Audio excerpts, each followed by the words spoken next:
Vamos avançando, glória a Deus. Pastor Cassiano estará ministrando aos nossos corações a respeito do discípulo e a sua vida devocional. Amém, irmãos? Preparados para mais 2 períodos? Amém? Glória a Deus. Não tem nem o eutico aqui não, né? Tem ninguém dormindo não, né, irmão? Vamos até o final, glória a Deus. Obrigado, filho. Glória a Deus. Paz do Senhor mais uma vez, queridos irmãos. Amém. Consegue aquele apontador para mim, profeta, por favor? Pode soltar aí, irmãos. Nós vamos dar continuidade então à vida devocional. Tem sido uma bênção. Eu tenho sentido a presença de Deus aqui. E tenho sido tocado pelo poder de Deus. Acho que não saiu ainda, né? Eu estava em Brasília esses dias, contar para os irmãos até que volto aqui. Eu estava em Brasília esses dias e meu filho e minha esposa fomos convidados por um casal de amigos nossos para nós irmos assistir o jogo do Flamengo. Eu nem de Flamengo gosto, pensa, contra o Coritiba. Aí nós fomos, meu filho gosta muito de futebol, e aí o amigo nosso que é acostumado falou assim, o jogo vai ser às 18 horas. Aí eu falei, beleza, a gente tem que sair 1 da tarde. Eu falei, como é que é? Ele falou, isso porque o portão abre às 3. Eu falei, e nós vamos ficar fazendo o quê? Ele falou, nós vamos ficar parados, senão a gente não entra. E nós ficamos, irmão, da 1 às 3, por isso eu não entendo quem gosta de futebol, de verdade eu não consigo entender, é um problema que eu tenho. Em pé, irmão, no sol, esperando para entrar, e das 3 às 6 para assistir o jogo. E aí eu falei, bom, a hora que começar o jogo, pelo menos eu dou uma relaxada. Não, começa o jogo, todo mundo fica em pé. Se você quiser enxergar, você tem que ficar em pé também, mas na ponta do pé.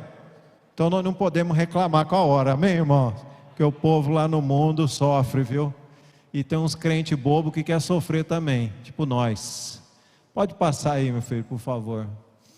A parte 2, irmão, nós vamos continuar falando da vida devocional. Pode ir, irmã, por favor, irmão. Na primeira parte nós falamos sobre relacionamento, e nessa segunda parte nós vamos falar da vida espiritual.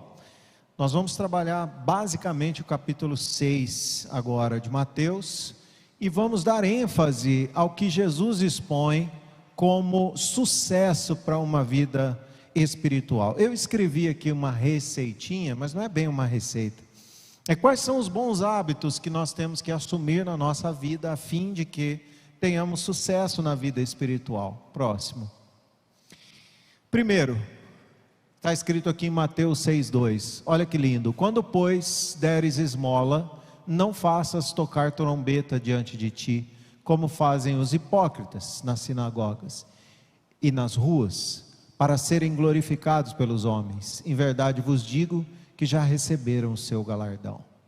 Primeira regra, primeira receita para a sua vida devocional dada por Jesus: nunca dar notoriedade aos seus atos de bondade. Se você der uma voltinha nas redes sociais, você vai ver que a moda é você entregar uma cesta básica e fazer uma selfiezinha assim, não é? É colocar no jornal os seus atos de notoriedade. Talvez a primeira coisa bonita que você faz na sociedade, você faz questão de divulgar, pelo menos no grupo da sua família. Isso é um perigo. Isso vai na contramão do que Jesus falou. Jesus disse assim, olha, não toque trombeta, porque assim fazem os hipócritas nas sinagogas. Isso é algo importante da gente pensar.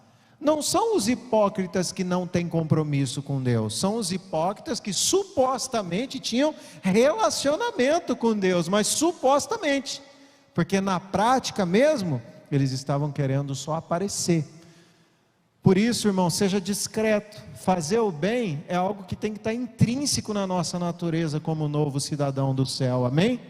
Está intrínseco, faz parte. Tem uma palavrinha que eu gosto, é sine qua non, sem a qual não. Ser bom não é valor, dar o bem às pessoas, fazer o bem, ajudar, é algo que está em nós, faz parte da nossa vida. Próximo. Segunda receitinha de Jesus: sua oração seja íntima, pessoal e sincera. Olha o que diz o texto de Mateus 6,5. E quando orares, não sejas como os hipócritas, pois se comprazem em orar em pé nas sinagogas e às esquinas das ruas, para serem vistos pelos homens. Em verdade vos digo que já receberam o seu galardão. Todas as vezes que você aqui na terra for glorificado, reconhecido, significa que você perdeu um galardão no céu. Porque o pastor disse: haverá aqui na terra 7 anos, chamado grande tribulação. Isso significa lá no céu 7 anos de festa. Amém? Bodas do Cordeiro. E a segunda coisa, tribunal de Cristo. Esse tribunal é de julgamento? Não. Esse tribunal é para distribuir galardão, para que a justiça de Deus se manifeste no céu. Entende isso? Aqui, todas as vezes que você for glorificado aqui na terra, esquece, nessa filinha aí de receber o galardão, você não entra. Por isso nós crentes somos discretos, cidadãos do céu são discretos, até na forma de orar. E aí, pastor Edson, quando eu estive em Israel, e andando ali na Galileia, na Jerusalém antiga, em Cafarnaum, a primeira coisa que a gente vê, quando a gente olha as casas do século I, é que elas não tinham porta de madeira e nem janela. É uma coisa que me chamou muita atenção. Elas tinham o formato da janela, mas não tinha porta, assim. E aí eu perguntei para o guia, eu falei: essas casas não tinham porta? De maneira geral, as casas eram muito simples, são muito simples, muito pequenas, com exceção de Jerusalém, que tinham algumas de 2 andares. A grande maioria de Israel antigo são casas simples, de madeira, de pedra, com o telhado de madeira e palha, e sem porta e janela. E eu perguntei para o guia falou: não, o normal era um tecido, ou seja, intimidade zero. Por isso que Jesus ia no monte orar, por isso que ele ia no vale orar, por isso que ele ia caminhar à beira da praia orar. A praia dele é um lago, né, irmão? Um lago lá, mas era praia, chamada até de mar. Quando eu cheguei lá, nós que somos acostumados com esses rios lindos assim, para eles um lago lá é chamado de mar. É um belo lago, diga-se de passagem, mas é um lago, né? Não é mar. E Jesus caminhava ali, mas é porque ele queria ter intimidade com o Pai. Se ele entrasse na porta da casa e começasse a orar, provavelmente o tecido não ia impedir das pessoas ouvirem. Você entende isso? Oração eficaz é aquela fechadinha, você no seu quarto, fecha a porta, você e Deus, e ali você expõe para Ele tudo que está te incomodando. E aqui neste momento, Mateus 6,5, Jesus começa a ensinar: olha, existe um modelo de oração, para que vocês repitam? Não, para que vocês usem como um padrão. Primeiro comece enaltecendo a grandeza de Deus, diga quem Ele é. Ele é Deus, comece assim.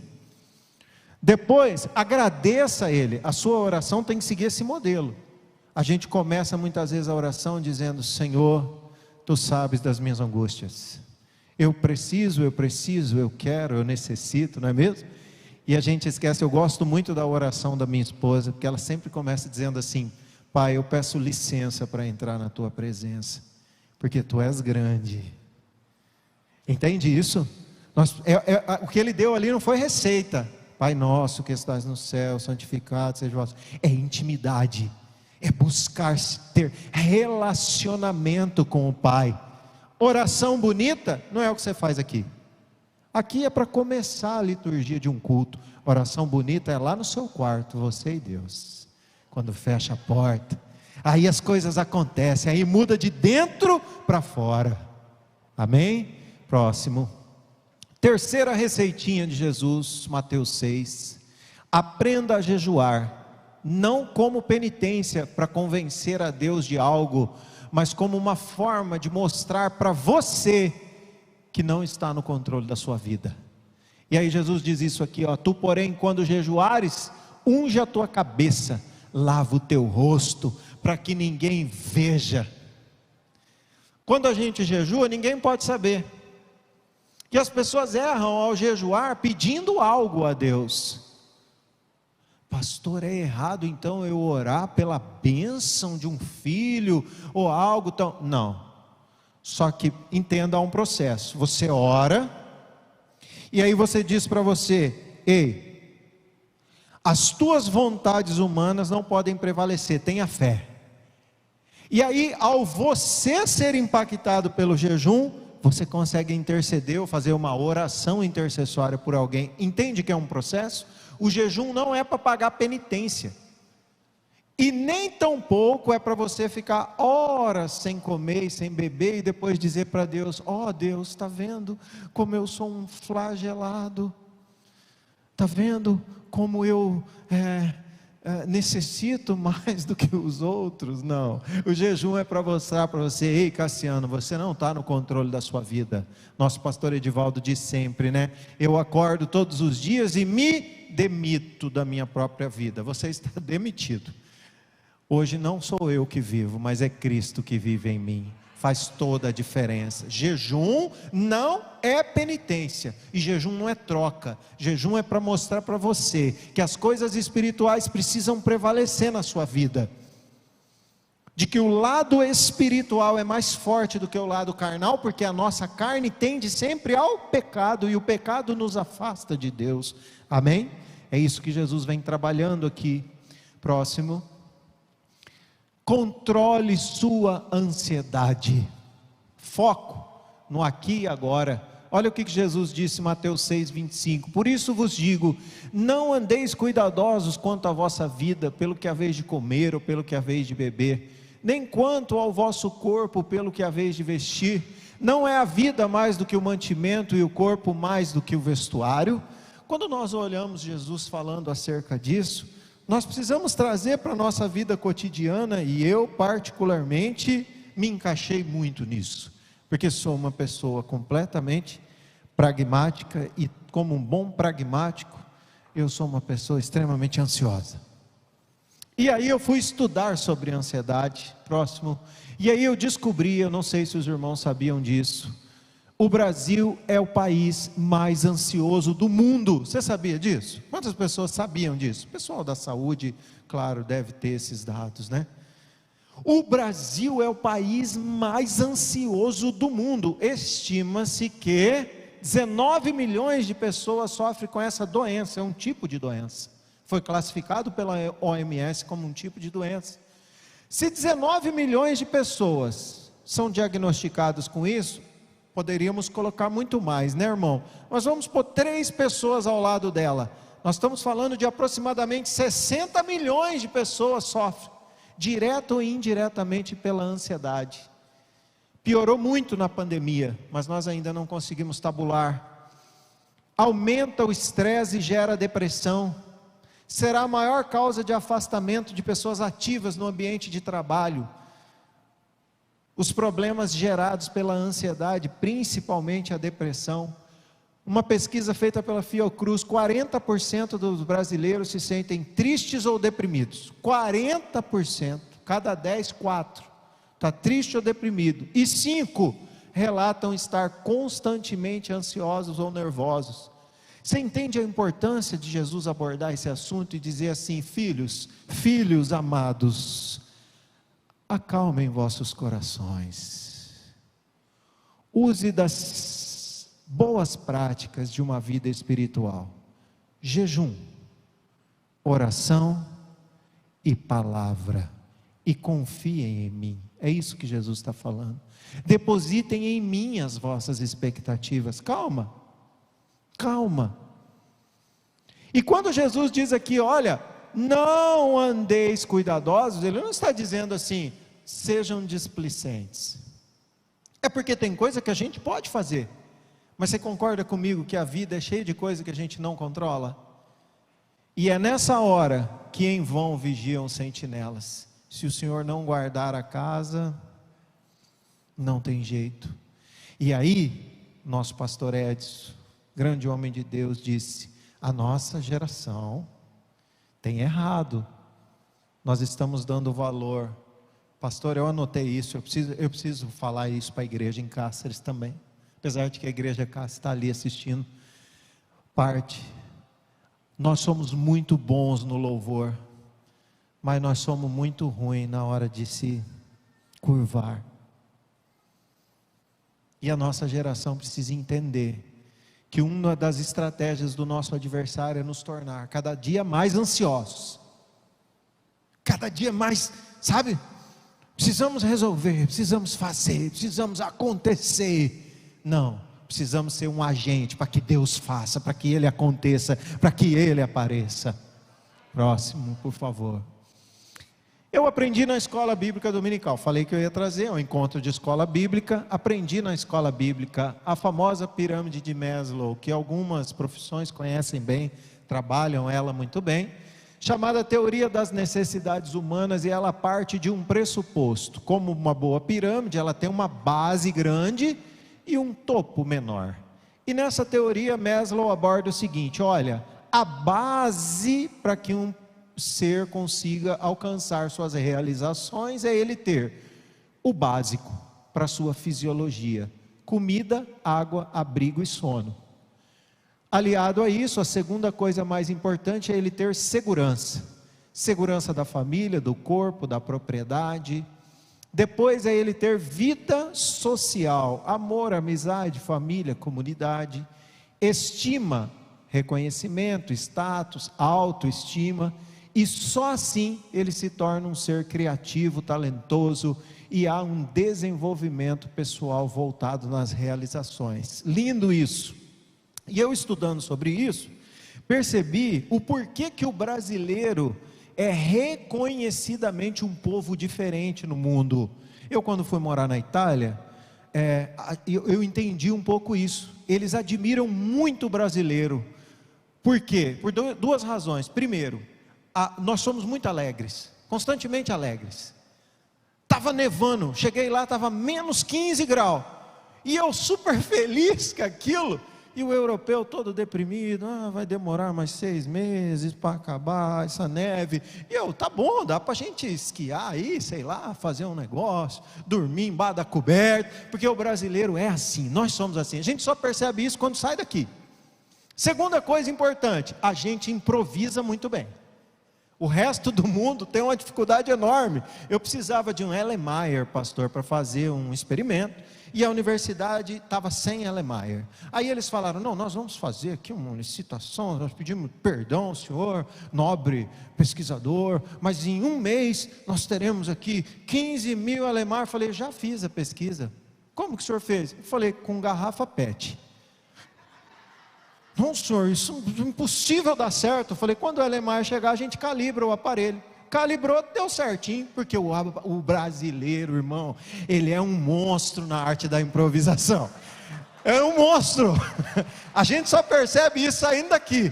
O europeu, ele trava, espera a máquina vir, não sei da onde. O americano fica cheio de teoria: não, vamos criar então um novo estado da matéria. A gente vai lá com um super bonder, fita isolante e um bom plástico, irmão, a gente faz uma bomba nuclear. E aí, sabe por quê? Eu vi que a pirâmide de Maslow explica que o brasileiro consegue ter amor, família e amizade, e ele tem uma autoestima elevada sem ter a base. Não, a gente precisa ser estudado mesmo, irmão. E é verdade, tem artigos publicados, pastor, dizendo que a pirâmide de Maslow, em algumas comunidades como a nossa, ela precisa de ajustes. O brasileiro é incrível, irmão, nós somos incrível. E aí Jesus disse em João 6,63, o Espírito, letra maiúscula, dá vida. O Espírito dá vida. A carne não produz nada que se aproveita. As palavras que eu disse são espírito e vida. E aí eu olhei para as realizações da pirâmide de Maslow e falei: mas aonde estão as coisas espirituais? E aí, me desculpa a ousadia, nobres colegas, pesquisadores, queridos das áreas aí que usam, Eu criei a pirâmide de Maslow adaptada. Solta aí, a pirâmide de Maslow adaptada. Aqui. Isso aqui fui eu que fiz, irmão Marildo. Me perdoa, irmão Marildo, a ousadia. Eu coloquei aqui a pirâmide de Maslow, baseada no Sermão do Monte. E qual é o texto áureo do Sermão do Monte? Salvação. É um livro de regras? Sim ou não, Sermão do Monte? Não. É uma nova edição da lei? Não. É algo que qualquer ser humano consiga alcançar? Não. Ali expressa a salvação, e somente um ser salvo, guiado pelo Espírito, é capaz de fazer todas aquelas coisas. Por isso a base é salvação, obtida exclusivamente mediante a fé em Cristo Jesus. E isso para nós, cidadãos do céu, é tão importante quanto comer, beber água, dormir e estar protegido. Amém? Segunda coisa, jejum e oração. Isso tem que fazer parte da nossa vida cotidiana, porque doutrina a nossa carne em detrimento, nos alinhando à vontade do Espírito. Depois, palavra. Crente sem palavra pode ser destruído. A Bíblia diz que só há uma coisa capaz de destruir o povo de Deus: falta de conhecimento. É o diabo? Não. Resistir ao diabo e ele? O pecado é capaz de nos destruir? Não. Porque nós temos Jesus, mas a falta de conhecimento, sim. Por isso nós temos que meditar na palavra, como foi dito a Josué, de dia e de noite. Palavra. E quando a gente tem salvação, jejum, oração e palavra, a gente consegue fazer discípulos. E quando a gente faz discípulo, a gente atinge a realização. E aí junta a pirâmide adaptada de Maslow com a pirâmide de Maslow. E aí sim você vai ser um bom cidadão do céu, vivendo bem aqui na terra. Amém? Próximo, por favor. É óbvio que não estamos desmerecendo aqui a pirâmide, peço até perdão para os irmãos, né? Numa visão filosófica, social, principalmente na visão empresarial, gestão de grupos, ela é fantástica, ela é usada, tem que ser usada, não tem problema nenhum. Todavia, Jesus enaltece que aquilo que deve ser mais importante na vida de uma pessoa é buscar intimidade com Deus e vida eterna. Porque eu posso ser um excelente gestor aqui na terra, pastor Joelson Moabes, que o irmão Edson está chamando de Joabes. E eu estou quase falando Joabes já. Irmão Moabes. Eu posso ser um excelente gestor aqui, um homem de sucesso. Eu consigo levar para a vida eterna? Nada. Acaba tudo aqui. E o dia que eu tiver que estar frente a frente com o Pai? O que vai interessar é a minha intimidade com Ele. Busquem, pois, em primeiro lugar o reino de Deus e a sua justiça. E todas, eu vou repetir, e todas, Nilbio, eu vou repetir, e todas as coisas serão acrescentadas a vocês. É lindo. Precisamos buscar intimidade. Próximo. Quais são as armadilhas perigosas? Eu estou indo por 3, porque amanhã a gente só vai fazer um encerramento, né? Então eu quero já começar a falar de algumas armadilhas perigosas apontadas por Jesus no capítulo 7. É uma série de alertas que Jesus nos dá para que na vida cotidiana a gente seja saudável, tanto de maneira social, como emocional, como espiritual. Próximo. Não somos juízes, já foi muito bem falado aqui pelo pastor Moabes. Jesus disse assim: olha, porque com o juízo com que julgardes, sereis julgados, e com a medida com que tiverdes medido, vos hão de medir a vós. Eu não preciso falar mais sobre isso, e aí para isso eu quis trazer uma meditação. Uma vez o pastor foi acordado com um telefonema: pastor, preciso que o senhor venha aqui pela manhã, porque minha filha morreu. Ela se enforcou no fio do telefone, e ela tinha pouco mais de 30 anos. E aí o pastor, claro, atormentado, atônito com aquilo, se arrumou, preparou uma palavra como deu e saiu correndo para abraçar a família. E quando ele chegou no velório, a mãe, em prantos e gritando muito, disse: pastor, diga para mim, por favor, que a minha filha não foi para o inferno. Diga para mim. Porque ela se matou, pastor, mas ela lutava contra a depressão há mais de 15 anos. Ela estava doente, ela tinha surtos psicológicos, ela não sabia o que estava fazendo. Pastor, me diga, frente a essas testemunhas, que ela não foi para o inferno. Foi então que o pastor parou. E tem horas na nossa vida, né, pastor? Eu entendo essa passagem, essa meditação, porque tem hora que a gente se depara com algumas respostas que a gente precisa dar. E aí o pastor, com muita sabedoria, disse: irmã, só há um que é juiz, que é Deus.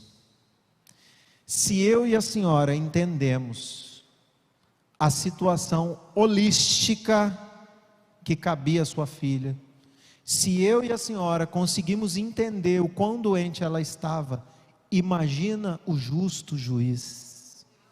Por isso, enxugue suas lágrimas aqui no meu ombro, eu vou ajudá-los com oração. E aí, irmão, nessa meditação nós entendemos uma coisa muito linda. Nós temos um Deus que é tricotômico, é Pai, é Filho e é Espírito Santo. E a pergunta que eu te faço é: quem manda mais? Nenhum. Sabe por quê? Porque a hierarquia celestial não é vertical, é uma hierarquia de funções. Deus é juiz, Pai. Jesus é intercessor. Deus é intercessor? Deus é juiz, Pai. Quem que é intercessor? Jesus. E o Espírito Santo, que é Deus, é juiz? É intercessor? Ele é consolador. Você entende isso? E nós estamos falando de 3 deuses? Não, nós estamos falando de um Deus trino.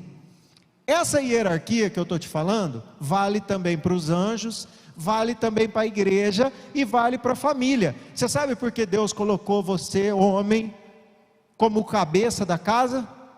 Porque a responsabilidade espiritual da sua casa é sua. Se a sua família se perder, você vai responder por isso. Não é para você mandar. Não é para você mandar. Não é hierarquia vertical, não existe isso na Bíblia.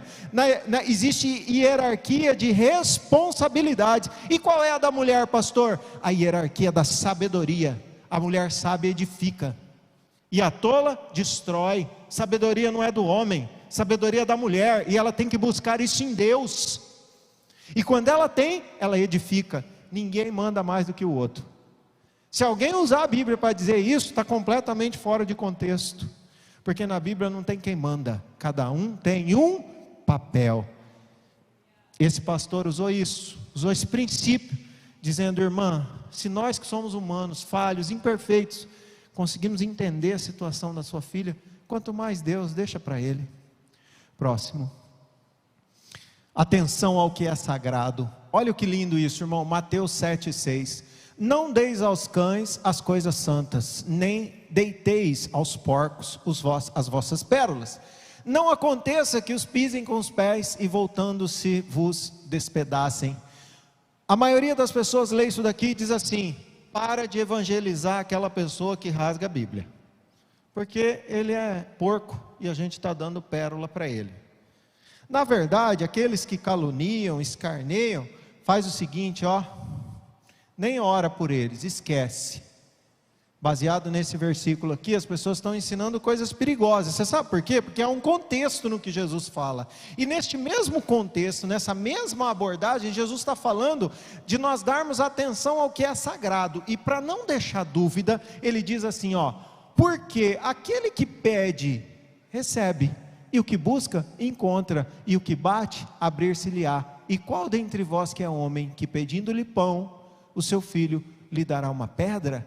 Sabe o que está escrito aqui, irmão? Jesus está dizendo assim: quando você tem alguém que não entende, não tem o mesmo grau de maturidade que você, ora por ele, ama ele, porque esses são os valores cristãos. Não é escarnece na cara dele. Não é tire sarro dele, vira inimigo dele. É ora por ele. E às vezes você quer ganhar uma pessoa para Jesus, pessoa difícil, pessoa que você começa a conversar de Jesus, ela já grita, já não fala nada. Usa a sua vida. Usa a sua vida.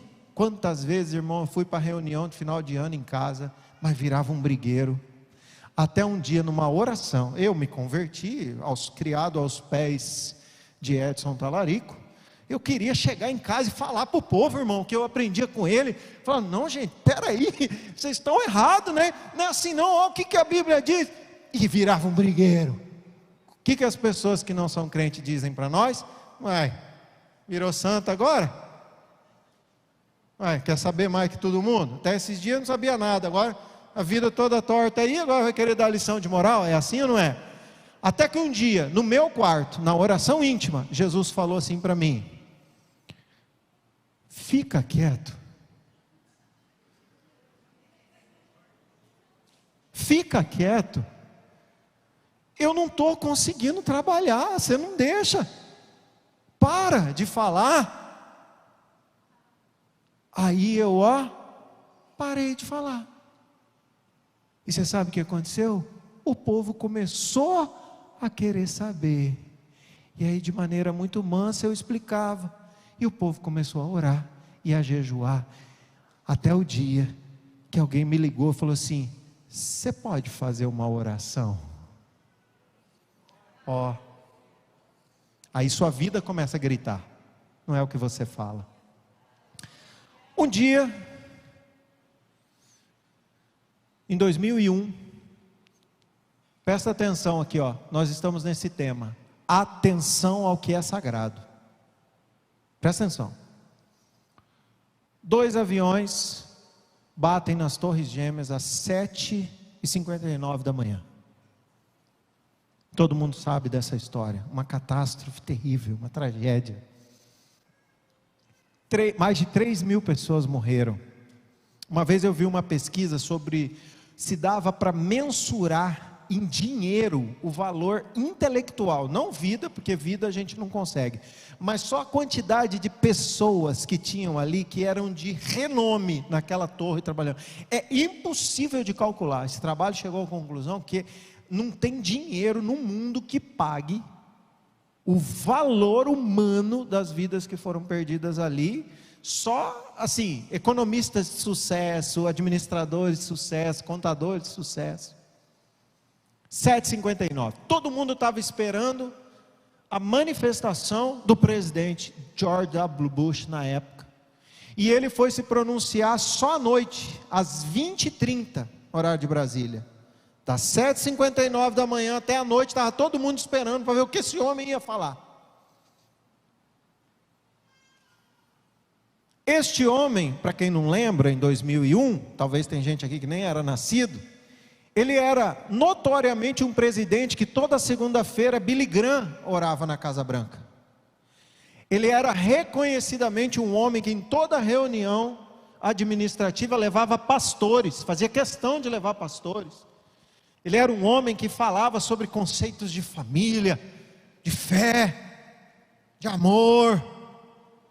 Batia no peito e falava: nós somos uma nação protestante, de origem protestante, judaico-cristã.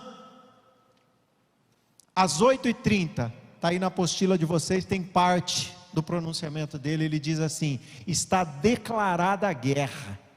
Nós vamos atrás de quem fez isso, custe o que custar, e nós vamos pegar. Nós já temos uma ideia de quem foi, já estamos nos organizando, e a guerra está deflagrada porque fomos atacados. E citou um monte de coisa lá, irmão, que dava base para declarar a guerra. Todo mundo sabe as consequências disso. Aí, no outro dia, nós aqui, eu acordei e fui para a aula. E aí nós tínhamos uma oração na hora do intervalo. E o pastor que conduzia aquela oração era o pastor Edson Talarico. Todos os dias nós orávamos na frente do restaurante universitário. Aí o pastor Edson chegou, os irmãos que conhecem o pastor Edson vão entender. Ele fez assim.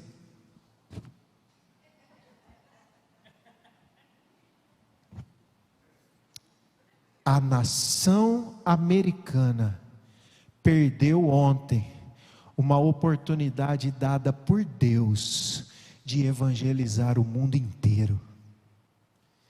Se o presidente da República tivesse lido um texto da Bíblia, do Sermão do Monte, e falado: nós perdoamos os nossos agressores, enterraremos os nossos mortos, enxugaremos as nossas lágrimas e oraremos por você, irmão, bilhões de pessoas iriam olhar e falar assim: que Deus é esse? E eu falei: uau, pastor Edson, o senhor é um monstro, porque o burro aqui não tinha nem pensado nisso. Eu falei: que coisa linda, fantástica. E ele tem razão, é isso que Jesus estava falando. Não dê aos porcos pérolas, porque os porcos já esperam lixo, você entendeu? Eles já esperam violência, eles já esperam que na mesma medida que vir vai voltar. Mas quando você tem o Sermão do Monte, isso molda o seu caráter, você surpreende, e as pessoas ficam perdidas, elas falam: como é que é? E aí você faz as pessoas ao menos parar e pensar: que Deus é esse? E esse é o nosso papel devocional, por onde quer que andamos. Próximo, cuidado com as facilidades da vida. Pinga e cigarro é o tema dessa meditação. Entrai pela porta estreita, Jesus disse, porque larga é a porta, e espaçoso o caminho que conduz à perdição, e muitos são os que entram por ela. Jesus estava dizendo aqui, cuidado, a vida é cheia de facilidades. E o que Jesus estava dizendo, que a porta estreita aqui não está relacionada ao que você veste, hein? E nem qual é o cartão de membro da igreja que você faz parte. Aqui está relacionado a quais são as decisões que você toma, quando você está de frente com uma facilidade. E aí o pastor, nessa meditação, o pastor foi chamado por uma família tradicional da igreja, que tinha recém aberto um comércio. E aí o pastor foi lá orar por eles. O pastor nem estava sabendo o que era, chegou lá, viu que era um pequeno mercado de bairro. O pastor se alegrou, entrou. Só que ao entrar, o pastor viu que tinha uma galeria imensa de cigarro e vários tipos de pinga no negócio dos irmãos. E aí Jesus disse, o pastor disse, fez uma palavra, já estava todo mundo lá, o evento pomposo de inauguração. E aí o pastor disse: queridos irmãos, larga é a porta, mas não é pela larga que nós vamos entrar. E fez toda a meditação em cima dessa palavra, e terminado, ele pegou o casal e disse: queridos irmãos, o comércio de vocês é novo, recém-instaurado, eu queria dar um conselho para vocês.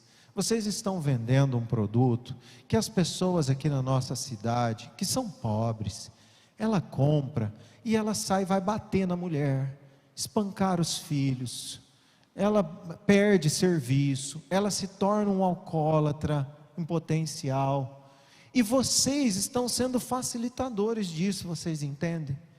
A mulher sanguínea falou assim: o senhor fala isso porque o senhor não vive do varejo. O senhor sabe quanto lucro dá o cigarro? 300%. O senhor sabe quanto lucro dá a pinga? 500%. Markup de 5, irmão Júlio. Markup de 5. Qual produto dá um markup 5? Só pinga e cigarro. Aí o pastor baixou a cabeça e foi embora. E quantas histórias semelhantes a essa a gente conhece, não é mesmo? Na hora da gente ser bênção, a gente opta por andar conforme a maré, por fazer o que todo mundo faz, porque todo mundo sonega imposto, eu tenho que sonegar também. Todo mundo tem amante, eu tenho que ter também. No mundo onde eu trabalho, que é o mundo do rural, sou agrônomo, a gente anda, conversa, isso é normal, tem que ter. Tem que ter. Mas e você que é crente? Você vai andar pela porta larga ou pela estreita? Eu gosto de dizer sempre para os irmãos que têm comércio: irmãos, sejam fiéis a Deus. Se não for esse o ganha-pão, Deus vai tirar você daqui, vai te dar outro melhor. Mas seja fiel em nome de Jesus. Próximo. Para concluir, quais são as armadilhas e a vida espiritual que o capítulo 6 e 7 nos diz? Jesus nos convida a priorizar as necessidades humanas à luz de uma vida espiritual. Todos nós temos prioridades, eu entendo isso. Eu também gosto de ganhar dinheiro. Eu não vou ser hipócrita, eu gosto mesmo. Gosto de uma casa boa, gosto de um carro bom, gosto. Todo mundo gosta, é digno. Mas não para isso eu tenho que sacrificar a minha vida espiritual. Se isso aqui estiver em jogo, aí a identidade do monte prevalece. Aí eu prefiro ser simples, mas estar com intimidade com Jesus. Amém? Que Deus te abençoe.